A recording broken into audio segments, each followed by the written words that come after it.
दोस्तों, यह तो हम सब जानते हैं कि भगवान विष्णु साल के 4 महीने के लिए सो जाते हैं, परंतु उनके 4 महीने सोने का रहस्य बहुत कम लोग जानते हैं। भगवान विष्णु हर साल आषाढ़ मास के शुक्ल पक्ष की एकादशी के दिन से कार्तिक शुक्ल पक्ष की एकादशी तक 4 महीने के लिए सो जाते हैं। इस समय के दौरान कोई भी शुभ कार्य जैसे जनेऊ, मुंडन, कोई भी शुभ कार्य नहीं किया जाता है। पुराणों में बताया जाता है कि एक बलि नाम के राजा ने तीनों लोकों पर अधिकार कर लिया था। इसलिए इंद्र घबराकर विष्णु जी के पास गए और उनसे सहायता मांगी। देवराज इंद्र के विनती करने पर भगवान विष्णु ने वामन अवतार लिया। जी हाँ, और राजा बलि से दान मांगने पहुँच गए और उन्होंने राजा बलि से 3 पग भूमि मांगी। बलि ने उन्हें 3 पग भूमि देने का संकल्प लिया, परंतु भगवान वामन ने विशाल रूप धारण करके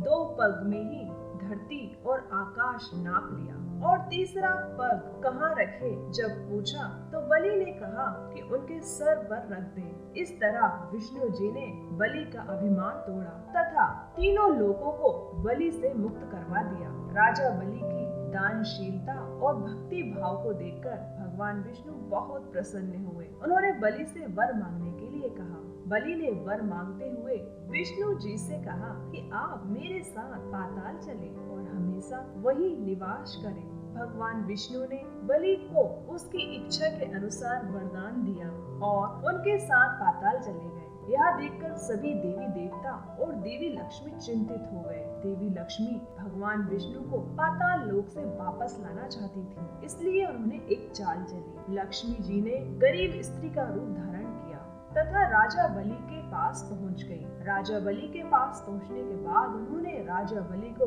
राखी बांधकर अपने भाई बना लिया और बदले में भगवान विष्णु को पाताल से मुक्त कराने का वचन मांग लिया। भगवान विष्णु अपने भक्त को निराश नहीं करना चाहते थे, इसलिए उन्होंने बलि को वरदान दिया कि वह हर साल आषाढ़ शुक्ल पक्ष की एकादशी से कार्तिक शुक्ल पक्ष एकादशी तक पाताल लोक में निवास करेंगे। इसी कारण से इस महीने में भगवान विष्णु भगवान शिव को त्रिलोक का काम सौंप कर योग निद्रा में चले जाते हैं और वामन रूप में भगवान का अंश पाताल लोक में होता है। इसलिए इन 4 महीनों में भगवान शिव ही पालन करता भगवान विष्णु का काम भी देखते हैं और सावन में भगवान शिव की विशेष पूजा होती है। तो दोस्तों, आपको यह जानकारी कैसी लगी हमें कमेंट बॉक्स में अवश्य बताएं। चैनल को सब्सक्राइब अवश्य करें।